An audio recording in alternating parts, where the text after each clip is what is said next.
The cookie made her cry. She folded, knees softening, shoulders shaking, sobs tearing out of a woman who had held steady through shrapnel and the dead underfoot. Warm chocolate chips, a Hershey bar from a Red Cross box, Mrs. Davis smiling as if it cost nothing, Coca-Cola, ice cold and fizzing. She had seen Bergen-Belsen, bodies stacked like cordwood, smoke, the smell of burned hair, and amputated men aboard a hospital ship. Nothing broke her until a cookie did. How does a chocolate-studded cookie in an Arizona POW mess hall undo 4 years of war? And what happens next? The truck's brakes screamed. 37 women in wool uniforms lurched forward, catching themselves on metal benches as steam rose from their clothing into the desert heat. 110 degrees and climbing, the kind of heat that turned breathing into labor. Catherine Bloom pressed her palm to the truck's side. The metal burned. She pulled back, but damp wool clung to her skin, soaked with the sweat that had been building since the ship, the train, the nameless holding facility. 3 weeks of transport, 3 weeks of silence from their American captors, 3 weeks of watching each other's faces harden into the same expression, braced for whatever punishment would come. The tailgate dropped. Sunlight poured in like liquid fire. "Out," said the American MP, Sergeant Rodriguez, his name tape read. He didn't shove, didn't touch, just pointed toward a low building wavering in the heat. Catherine's boots hit Arizona dirt. The ground felt wrong, too dry, too hot. Nothing like the North Sea coast where they'd been taken when American sailors boarded their hospital ship and counted them like cargo. Prisoners of war. The word still seemed impossible. They were nurses. They had treated soldiers, yes, but also civilians, children, anyone. "Move along, ladies." They moved, a column of gray wool and silence shuffling toward what none of them yet knew was Camp Florence. The door opened. Air conditioning hit her face like a slap. Catherine stumbled, and Bridget from Hamburg, silent for 3 days, caught her elbow. They crowded the threshold, 37 women blocking the entrance because none of them could process what they were seeing. Long dining tables covered in clean white cloths, and on every table, plates. Plates with food, not rations, not the thin soup from the transport, actual food arranged on actual plates, as if someone had set a welcome table for guests instead of enemies. Inside, Rodriguez gestured, still that even unreadable voice, still no hands on them. They filed in. Under steady fluorescent lights, another impossible thing, electric bulbs that didn't flicker, the plates came into focus. Round, golden-brown discs, freckled with dark spots.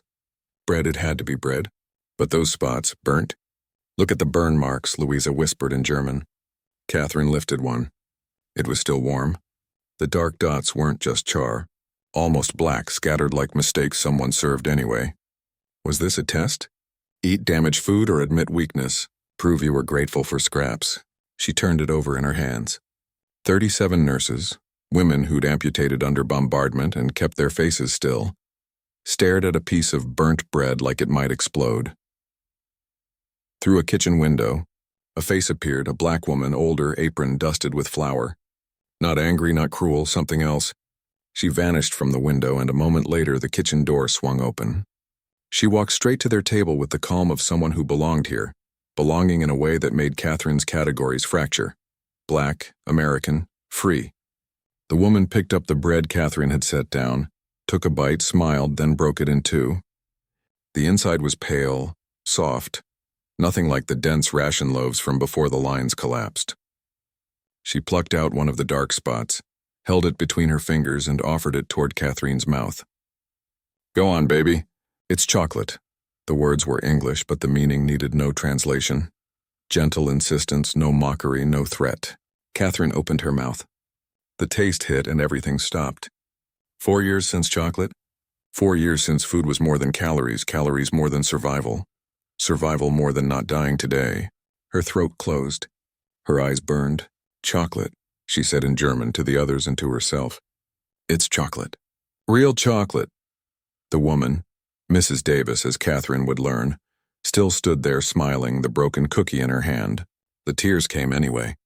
Nurses don't cry. Nurses hold the line. Nurses don't break in front of the enemy over a piece of bread. But her body didn't care. A sob ripped out of her chest like something heavy finally letting go. She was crying in front of 36 women, in front of an American stranger, in front of everyone until the stranger's arms wrapped around her. Catherine should have resisted, should have kept her dignity, done anything but collapse into that embrace like a child, but she couldn't. The woman smelled like flour and soap and something sweet. Her voice hummed soft syllables that didn't need words. "I am sorry," Catherine forced out, the English she'd learned from a phrase book breaking on her tongue. "I'm sorry." The woman held her closer. "Baby, you ain't gotta be sorry for nothing. Eat." The words didn't all register, but the tone did, certainty, an offer of something she had almost forgotten existed. Around them, 36 nurses froze, watching the rules of captivity and defeat split open in real time. Mrs. Davis reached past Catherine, pressed another cookie into her hands, then another, moving down the table, placing warm circles into fingers taught that women like her were inferior, that Americans were soft, that punishment followed loss. Bridget took hers with shaking hands. Louisa started to cry. Within seconds, half the room wept and the other half hovered at the edge of breaking. Mrs. Davis just kept moving. No grand speech, no explanation. Only kindness, the one thing their categories had no place for. Catherine bit into the second cookie and tasted chocolate again. She cried harder. Outside, the Arizona sun burned over empty desert. Inside, 37 women who had been told they were superior discovered how wrong they'd been. Starting with burn marks that weren't burns at all. Starting with a woman who said they didn't have to be sorry. Starting with the taste of chocolate and the sound of certainties cracking apart like fragile glass that had always been fated to shatter. The desert shimmered like glass. Heat rippled across the horizon, bending the sky until the distant mountains looked like they were melting. Inside the transport truck, 37 women sat shoulder to shoulder, their gray wool uniforms clinging damp against their skin. The air smelled of salt, sweat, and diesel. The truck jolted suddenly, throwing them forward. Hands reached out to steady one another, gloved fingers grasping for balance. A metal latch clanged and the tailgate dropped open. Sunlight poured in, blinding after hours in the dark. "Out!" barked a voice in English, firm but not cruel. They stepped down one by one, blinking against the blaze. The dirt beneath their boots was the color of rust, cracked like old pottery. For a moment, none of them moved. The war had ended, but this was what defeat felt like. Too bright, too quiet, too final. Catherine Weber squinted against the light. She was 29, a nurse who had once believed duty could excuse anything. Her face was drawn thin from months of rationing. She'd seen hunger so deep it made people forget their names. She had promised herself she would not forget hers. A tall man in an American uniform, Sergeant Rodriguez, read from a clipboard. His tone was measured, practiced. "Camp Florence, Arizona. You'll be processed, housed, and assigned duties as medical assistants. You will be treated according to the Geneva Convention." The women exchanged wary glances. Geneva Convention. The words meant nothing to them anymore. As they were led through the gates, Catherine saw it. Rows of low wooden barracks surrounded by barbed wire. Watchtowers stood at the corners, but the guards didn't carry their rifles ready. Some even smiled faintly. That more than anything unsettled her.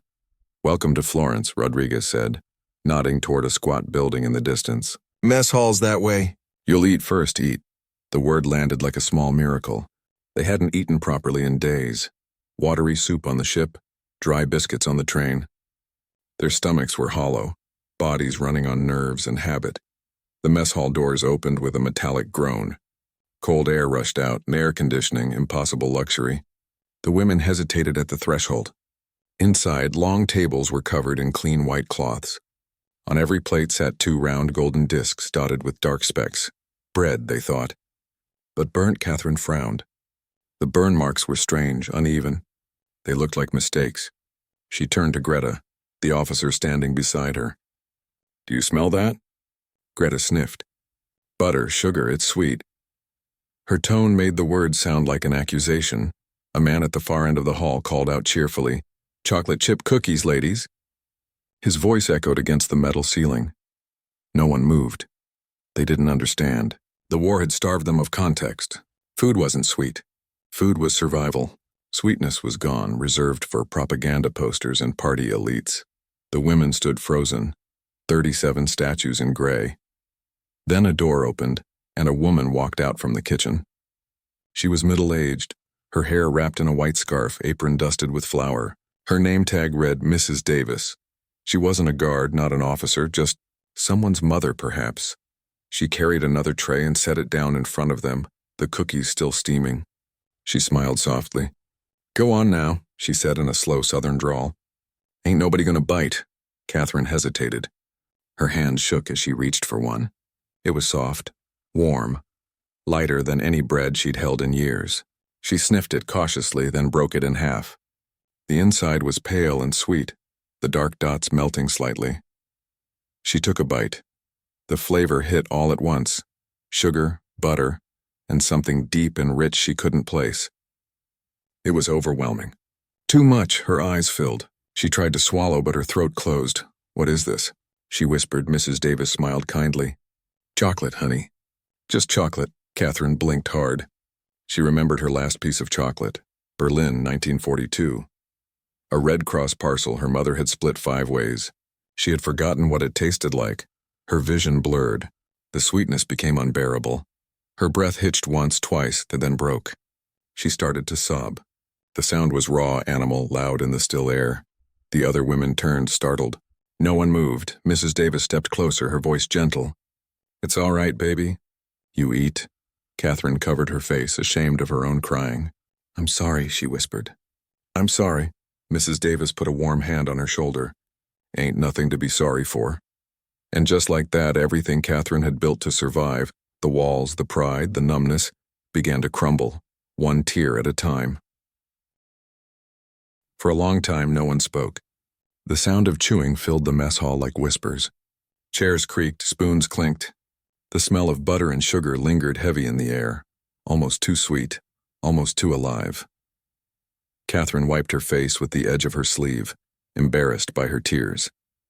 Around her, the other women still stared at their plates, unsure if they were allowed to eat or if this was some sort of trick.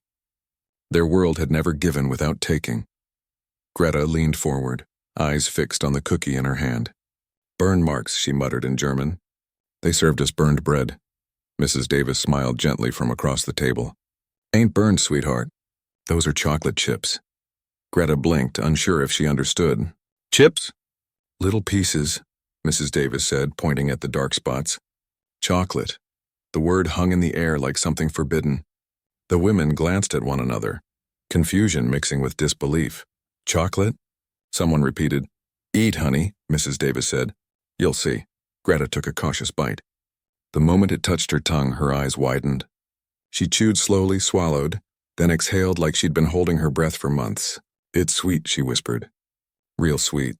Anna, the youngest among them, bit into hers next. "It melts," she said softly, watching it dissolve between her fingers. For the next few seconds, silence took over again. Then something remarkable happened. A quiet ripple of laughter, fragile at first, then growing. One woman covered her mouth, giggling through tears. Another let out a choked laugh that turned into a sob. Mrs. Davis stood back, hands on her hips, watching the wave move through the room. She had fed soldiers, refugees, even orphans, but never women like this. These weren't beaten bodies. These were broken spirits being handed something soft for the first time in years. Catherine took another bite, slower now. Each taste brought something back she didn't know she had lost. The smell of her mother baking rye bread before the air raids. The warmth of a kitchen before ration cards, before cold cellars and air raid sirens. The sugar made her throat ache. "Where did you get this much sugar?" she asked. Mrs. Davis laughed softly. "Sugar? You can get it anywhere, baby. Store down the road sells 5-pound bags." Catherine frowned. 5 pounds? For everyone? "Sure," Davis said. "For anybody with a nickel and a sweet tooth." Catherine's hands tightened around the cookie. A nickel. The idea that sweetness, this sweetness grounded, could be bought for pocket change made her dizzy. Back home, sugar had been life itself. The last time she'd seen any, her commanding officer had taken it for his coffee, while the patient starved. A murmur spread through the hall. The women spoke to each other in hushed German, disbelief heavy in their voices. "They feed this to children?" one asked. Mrs. Davis chuckled. "Oh, honey, kids love these. I bake 'em every Sunday." The question hit harder than any insult could have. Children. German children had licked condensation off windows to remember what sweetness was. American children had cookies every Sunday. Catherine's stomach twisted. "You bake every week?" she asked, still trying to make sense of it. Mrs. Davis nodded. "Sure do. Sundays after church." Greta swallowed hard. "In Germany, we prayed for bread." Mrs. Davis paused, hearing the quiet pain in her voice. "Well," she said finally, "maybe you'll pray for better days now." That single line cracked something deeper than hunger. For months, these women had carried their guilt like a uniform, neat, heavy, and always visible.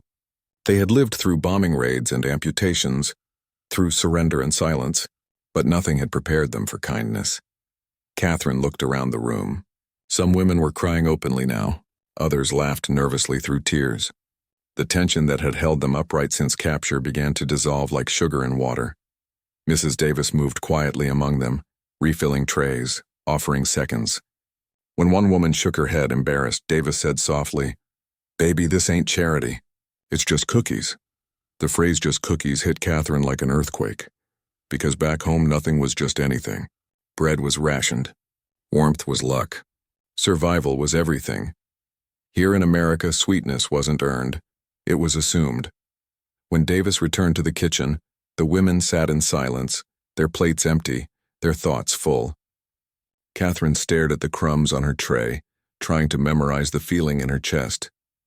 Greta broke the silence. "They said comfort makes you weak," she murmured. "That softness destroys nations." Catherine looked up. "Then how did they win?" No one answered. Outside, the sound of an American radio drifted through the open window. Swing music, bright and careless.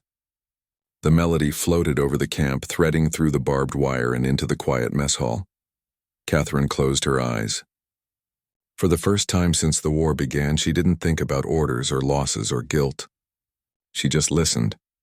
And in that moment, she realized the strangest truth of all, that peace doesn't arrive with flags or signatures. Sometimes it arrives as something small, something warm, something you almost mistake for burned bread, until it melts in your mouth and reminds you what it means to be human. That night, the barracks were quiet. The desert wind hissed softly against the wooden walls, carrying dust through the cracks. The women lay awake on narrow bunks, the air heavy with thoughts they couldn't name. Catherine couldn't sleep. The taste of the cookie still lingered faintly on her tongue, that mix of sugar and salt, that impossible softness. Every time she closed her eyes, it took her somewhere she didn't want to go. Not to Texas, but back to Hamburg. She remembered the hospital basement. It had smelled of bleach, smoke, and fear. She'd worked 12-hour shifts with no medicine, no heat, and barely any food. The wounded came in faster than she could wash her hands. They bled on the floor, on her shoes, on her apron. She'd grown used to it, to the groans, to the shaking hands clutching at her skirt, to the sound of bombs like thunder outside the windows. But the worst were the children. She remembered one boy, 6, maybe 7. His leg had been gone below the knee, bandaged in rags that were already dark with blood. He'd asked her for chocolate. Just once before dying, he said he wanted chocolate. She had nothing to give him, not even sugar water. He died that night, whispering the word again and again, chocolate. Now, lying under an American blanket with her stomach full and her face still streaked from earlier tears, Catherine finally cried for him. For the first time she led herself across the barracks. Greta turned over. "You're awake," she murmured. "Yes. You keep thinking about it, don't you?" Catherine nodded in the dark. "I can't stop. It's all coming back," Greta sighed. "We did what we could. Did we?" Catherine whispered. "Did we really?" There was no answer, just the soft hum of crickets outside the window. The next morning, the camp rose to sunlight and orders.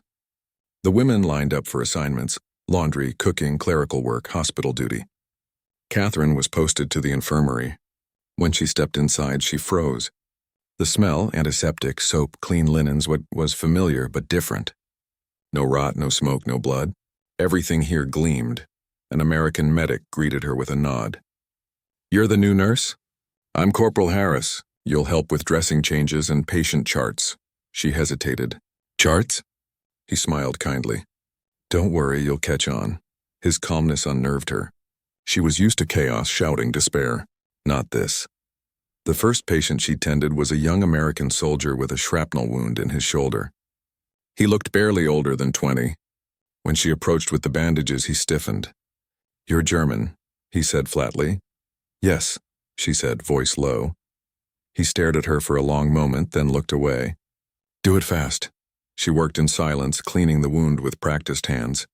Her fingers trembled only once, when she saw the scarred skin, when she remembered all the soldiers she had treated who never lived to scar. When she was done, he said quietly, "My brother was killed at Aachen." Catherine stopped, her throat tightening. "I'm sorry," she whispered. He didn't look at her. "Everybody's sorry."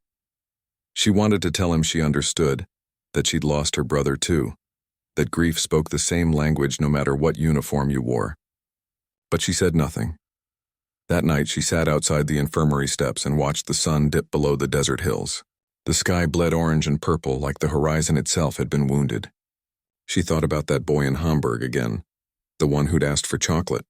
She wondered if the cookie she'd eaten was meant for him. Days passed. The work filled her hands, but not her mind. Every bandage she wrapped, every wound she touched, peeled back another memory. She remembered the screams in the hospital corridors, the smell of burned buildings, the hollow eyes of mothers begging her to save their sons when she had nothing left to give. She began to realize something terrifying. She had stopped seeing them as people. Somewhere along the line she had learned to look away, to treat pain like routine, to harden her heart to survive. But now, in a place where even prisoners were fed and clothed and spoken to with kindness, her defenses began to crumble. One evening, Mrs. Davis found her sitting alone by the fence, staring out at the desert. "You look like you got ghosts on your shoulders," she said gently. Catherine smiled faintly. "Maybe I do." Mrs. Davis handed her a cup of sweet tea. "Ghosts don't like sweetness. That's why you need more of it." Catherine took the cup, the sugar heavy on her tongue. "Why are you kind to us?" she asked. Mrs. Davis looked out at the horizon. "Because somebody's gotta be. Hate don't fix nothing." Catherine stared at her, unsure what to say. In all her years of nursing, all her years of following orders and saving lives on command, no one had ever put it so simply. When Mrs. Davis left, Catherine sat for a long time, the tea cooling in her hands. The stars came out slowly above the desert one by one, and somewhere deep inside, for the first time since the war began, she felt something she hadn't felt in years. Not guilt, not fear, hope. The Arizona sun had a way of bleaching everything, the sand, the sky, even the edges of memory. Days slipped by inside Camp Florence with the rhythm of routine, roll call, work, meals, silence. For the German women, it was a rhythm they could survive, but for Catherine, each day began to feel like something else entirely, a quiet unraveling. Her work in the infirmary kept her close to the Americans. She learned the pattern of their speech, their half smiles, the easy humor that softened the air. No one yelled. No one barked orders. The soldiers laughed, sometimes even teased each other. It was strange, seeing men who had won a war act like boys who'd only been away at summer camp. One afternoon, she found herself sitting outside the infirmary steps, bandaging a soldier's hand. He'd cut himself cleaning a rifle. "You're gentle," he said, watching her work. "Didn't think Germans were gentle." She paused, the bandage halfway around his wrist. "We were not allowed to be," she said quietly. He studied her face for a moment, then nodded. "Guess nobody really wins in the end." She didn't answer. The truth was too heavy for words. That evening she walked back to the mess hall. The smell of cornbread and roasted meat drifted through the air. Rich, heavy, unreal. Inside, Mrs. Davis was stirring a pot the size of a barrel. The woman hummed softly to herself, something low and warm that sounded like comfort in musical form. "You look tired, baby," Mrs. Davis said without turning. "Sit, I'll fix you a plate." Catherine hesitated. "I'm not supposed to eat here." "You ain't supposed to starve either," Davis replied. "Sit." She sat at the end of the long wooden table, watching the cook move like she'd been born in kitchens. Flour clung to her hands like powder, her apron streaked with chocolate smudges. A few American soldiers wandered in, grinning, waving to her as if she were their mother. Mrs. Davis placed a plate in front of Catherine. Cornbread, beans, and something she didn't recognize. "What's this?" A collard greens, Davis said proudly. Grew 'em out back. Catherine blinked. You grow your own food here? Some of it. Fresh taste better. The words were simple, but they hit hard. Back home, gardens had been bomb craters. Fresh was a dream. She took a cautious bite. The flavor was strange, earthy, smoky, comforting. It's good, she said softly. Davis chuckled. See? Told you. When Catherine finished, she stood to take her plate to the sink, but Davis stopped her. You don't clean up tonight. You've done enough work, Catherine froze. In Germany, no one told prisoners to rest. No one thanked them. She opened her mouth, then closed it again. Why are you doing this? Davis looked up, her eyes kind. Because you're human, and because someone's got to show you that. Catherine swallowed hard. We were told. Americans hated us, Davis sighed, stirring the pot. Some do, some don't. You can't fix hate with more of it, sugar. You just feed what's hungry, patch what's torn, and let time do the rest. The simplicity of it stunned her. Feed what's hungry, patch what's torn. In 4 years of war, she'd never heard anything so powerful. Later that week, the camp hosted a small dance for the American soldiers. From the barracks, the women could hear the faint echo of swing music drifting through the air. Brass horns, laughter, clapping. Greta rolled her eyes. They dance while the world burns, she muttered. Catherine didn't reply.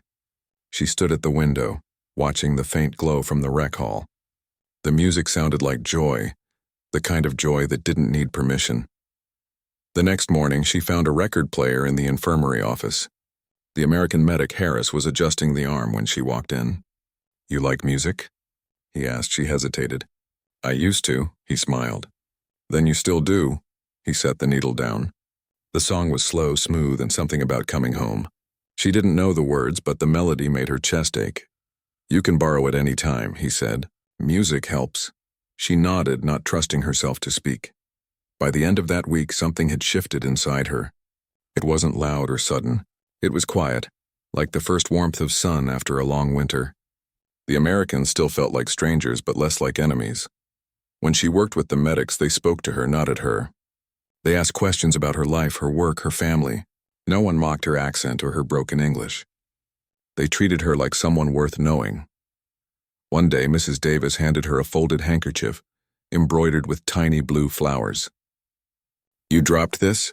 Catherine shook her head. No, then it's yours now. Catherine stared at it.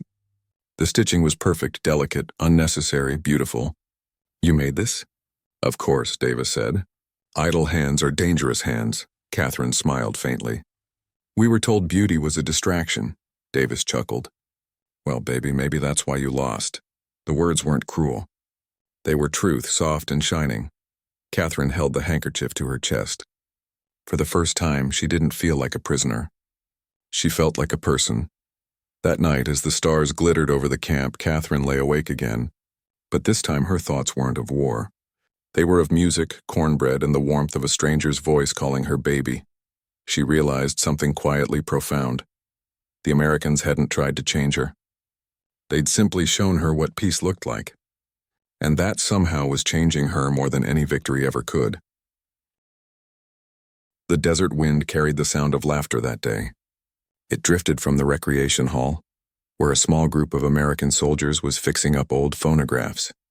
From the infirmary window, Catherine watched as they unpacked crates labeled Coca-Cola Company.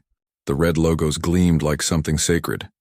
She had seen the words before, on crates and captured supply lines, on wrappers, even on black market tables in Hamburg, but she'd never understood what they meant. That afternoon, Harris came by with a clipboard. You off duty for the next hour, he said. Go get some air, she nodded automatically. Work had become her refuge, but something about his tone, gentle, not commanding, made her pause. When she stepped outside, the heat hit her like a wall. The Arizona sun was brutal, but a breeze carried something new. The hiss of music. Brass instruments, a woman's voice singing through static, laughter spilling out the open windows of the recreation hall. She followed the sound. Inside, it looked nothing like a military room. Paper streamers hung from the rafters. Someone had drawn a crooked smiley face on the blackboard. A soldier was passing out bottles, dark glass, beads of condensation slipping down the sides. Want one? He asked, grinning. Catherine frowned. One what? He held up a bottle. Coca-Cola. The way he said it, proud, playful, made her curious. She took it carefully, feeling the cool glass against her palm. The soldier popped the cap off with a click. "Go ahead," he said. "Try it." She hesitated, then lifted it to her lips. The first sip startled her, sharp, cold, alive. Bubbles rushed up her throat and stung her nose. She coughed, then laughed before she could stop herself. The soldier chuckled. "Gets everyone the first time?" Catherine blinked at the fizzing liquid. "It burns." "Good burn," he said. "That's America in a bottle." She stared at him, unsure if he was joking. America in a bottle. The sweetness lingered on her tongue. Caramel, sugar, something electric. She took another sip, slower now. It was too rich, too strange, too happy. She didn't know drinks could taste like laughter. Across the hall, a few of the other German women had gathered, curious. Greta stood by the door, stiff as always, arms crossed. "What is that?" she asked. "Something strange," Catherine said, smiling faintly. "It makes you feel—" "Awake," Greta sniffed. "Probably poison." Catherine laughed softly. "Then let me die like this." The women giggled, the sound fragile but real. A few soldiers joined in, not understanding the words but recognizing the tone. Then the music changed. The scratchy jazz turned into something slower, a trumpet smooth and golden, followed by the voice of a woman singing about love and rain and second chances. A young private extended a hand toward Greta. "Ma'am," he said awkwardly. Greta stared at him like he was insane. "You want to dance with a prisoner?" He shrugged. "You're human, ain't you?" Something in the room shifted. A few of the women began to laugh nervously, whispering. The private waited, hand still out. Finally, Greta sighed, muttered something in German, and took it. The room erupted in soft applause. Catherine smiled, shaking her head. "She'll never admit she likes it," she said quietly. Mrs. Davis appeared in the doorway, wiping her hands on her apron. "You got that right," she said, grinning. "Girl's tougher than shoe leather." Catherine laughed again, and Mrs. Davis handed her a small tin plate. "Cookie?" "Again?" "Always again," Davis said. "Life's too short not to have seconds." Catherine took the cookie, still warm, and bit into it. Between the sweetness of the Coke and the chocolate melting on her tongue, something in her chest cracked open again. "Mrs. Davis," she said softly, "why are you so kind to us?" The woman looked at her, eyes soft. "Because war don't end just 'cause men stop shooting. Somebody's got to teach peace how to walk again." The words hung in the air, simple and devastating. Catherine swallowed hard. "Teach peace how to walk," she repeated. "That's beautiful." Davis smiled faintly. "Baby, beauty's all we got left when the rest burns down." The record hissed, then clicked as the song ended. Someone changed it. Another melody began. Cheerful, lively, something about sunshine. The private spun Greta clumsily across the floor. Laughter filled the room again. Catherine took another sip of Coke. This time she didn't flinch. The sweetness no longer burned. It warmed. She looked around the room. The soldiers laughing, the women smiling shyly, Mrs. Davis tapping her foot to the rhythm. It didn't make sense. It wasn't supposed to. They had been enemies, and yet here they were, sharing music, laughter, cookies, and soda as if the world hadn't nearly destroyed itself. Catherine closed her eyes and let the sound wash over her. For the first time in years, she didn't feel like a nurse or a prisoner or a survivor. She just felt alive. When she left the hall that evening, the sky was burning gold over the desert. The wind smelled faintly of sugar and dust. She walked back to the barracks, Coke bottle in hand, her reflection shimmering in the dark glass, and for the first time since she'd arrived, she didn't feel trapped behind the wire. She felt something else instead, and something fragile, dangerous, and new. She felt free. The infirmary smelled like antiseptic and soap. The air hummed faintly with the sound of ceiling fans. Steady, mechanical, mercifully cool. It reminded Catherine of hospitals back home, but quieter, cleaner, less desperate. There were no screams here, no blood pooling on the floor, no collapsing ceilings from bombs.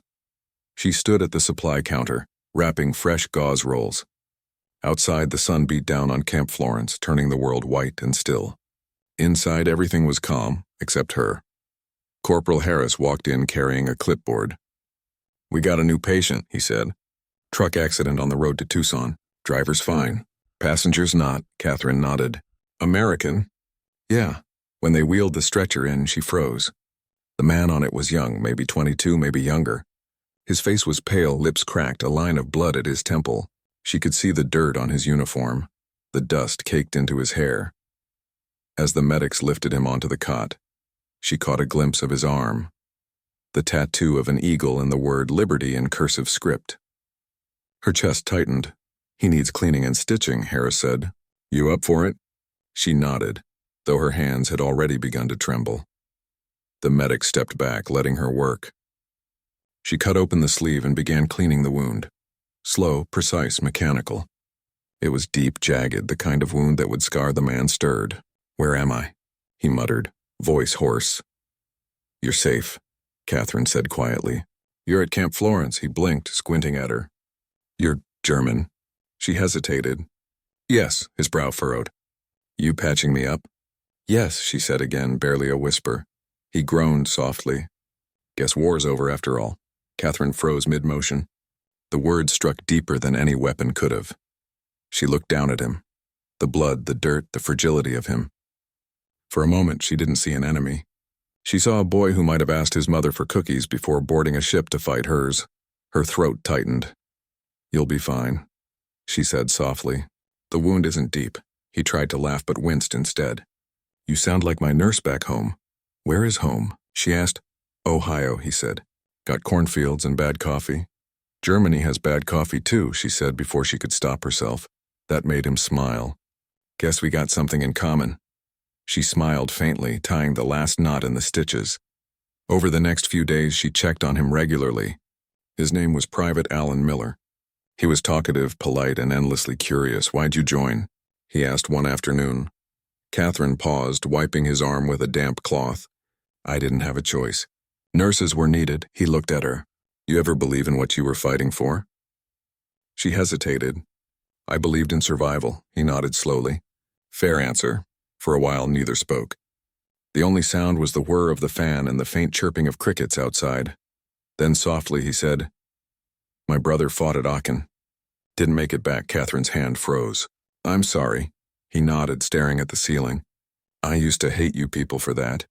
Still kinda do sometimes. But you're here, sewing me up like it's just another Tuesday. She swallowed hard. Hate and healing do not fit in the same hands. He looked at her, surprised. You sound like my mom. She smiled weakly. Then your mother is very wise. He laughed quietly. She bakes pies instead of preaching. Guess that's her wisdom. Something in that laughter, warm, unguarded, loosened the last knot of shame in her chest. Later that night, as she finished cleaning the ward, Mrs. Davis came by carrying a tray. Got supper for the wounded, she said, setting it down. Fried chicken, mashed potatoes, 2 slices of cornbread, and, impossibly, a cookie. She handed one to Catherine. For you too, baby. Catherine hesitated. You still call me that, baby. Mrs. Davis smiled. You still look like one learning how to walk again. Catherine laughed softly. Maybe I am. Mrs. Davis leaned against the counter. You ever think about what comes after this? Catherine frowned. After? When the war's over for real. When you go home. The question hung in the air. Home. She hadn't used that word in months. What would she go back to? The ruins? The ghosts? I don't know, she said finally. There's nothing left for me there. Mrs. Davis nodded slowly. Then maybe you don't need to go back. Maybe you just need to move forward. Catherine blinked. Forward to where? Wherever people are kind, Davis said simply. The words settled deep like sunlight in cold water. Before lights out, Catherine returned to check on Private Miller. He was awake, staring at the ceiling. Can't sleep? She asked. He shook his head. Thinking. About what? He smiled faintly. About how you fixed me up without flinching. Ever thought I'd owe my arm to a German nurse? She pulled the blanket up around him. And I never thought I'd be thanked by an American soldier. For a moment, they just looked at each other, 2 strangers bound by war, stitched together by mercy. He said softly, Guess we both learned something. Catherine nodded. Yes, she whispered. That kindness heals deeper than any suture. Outside, the desert night was quiet.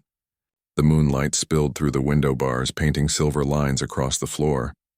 Catherine sat beside the bed for a while, listening to his breathing. It was steady now, human, alive. And for the first time in years, she felt proud to be a nurse again. Not for a nation, but for a person. It was the smell that woke her first. Smoke, meat, and something sweet sizzling over open fire. The camp was alive with noise that morning. Laughter, music, the pop of soda bottles, the clang of serving trays. Sergeant Rodriguez called it a farewell barbecue. War's long over, he'd said, and you ladies have earned a real meal before heading home. Heading home. The phrase still didn't feel real. For most of them, home wasn't a place anymore. It was rubble and silence. Catherine walked with Greta toward the open field. The Arizona sun burned gold against the dust. Long tables stretched across the grass, covered with clean, checkered cloths and stacked with more food than she'd ever seen in one place. Roasted chicken, corn-sliced watermelon pies, Greta whispered under her breath. They're showing off. Catherine didn't answer. She was too busy watching Mrs. Davis by the grill, tongs in hand, flipping meat with her usual calm, her laughter rising over the sound of swing music from the phonograph nearby. Lord have mercy, Mrs. Davis said, fanning the smoke. I ain't cooked this much since my niece's wedding. Catherine smiled faintly. You never stop giving, do you? Davis winked. I feed souls as much as stomachs, baby. Now grab a plate before these boys eat it all. Catherine hesitated at the buffet. The food looked unreal, golden and glistening, untouched by hunger or rationing. When she picked up a spoon, her hand shook. It had been years since she'd eaten without guilt. Around her, the women sat scattered among American soldiers and local families who'd come from nearby towns. Children ran between the tables, laughing, chasing each other through the dust. Someone handed Catherine a bottle of Coca-Cola, and she smiled. The drink that burns, she said softly. The soldier laughed. Still tastes good, though, doesn't it? She nodded. It tastes like peace. The meal stretched into the afternoon. For a while, it was easy to forget where they were. The guards were laughing, the prisoners smiling. The air was warm, full of the sounds of people who had decided for one day to stop remembering what separated them. Then, from across the field, someone began to play the trumpet. A slow, soulful tune floated over the tables, cutting through the chatter. It wasn't a military march. It was something gentler, a melody about loss and longing. Catherine stood up slowly. Something inside her told her this moment needed to mean more than a meal. She looked at Mrs. Davis, who gave her a small nod. Catherine took a deep breath and stepped toward the center of the field. May I say something? She called out. The laughter faded. Heads turned. Sergeant Rodriguez frowned but nodded. Go ahead. Her voice trembled at first. When we were captured, she began, we expected punishment. We expected hunger. We expected hate, the words hung in the still air. But we did not expect this. She gestured to the tables, to the food, the music, the children running through the dust. We did not expect kindness. We did not expect to be fed, healed, or forgiven. A murmur ran through the crowd. I have seen what hate can do, she continued, louder now. I saw it in the hospitals of Hamburg. I saw it in the faces of starving children who asked for chocolate when there was none left to give.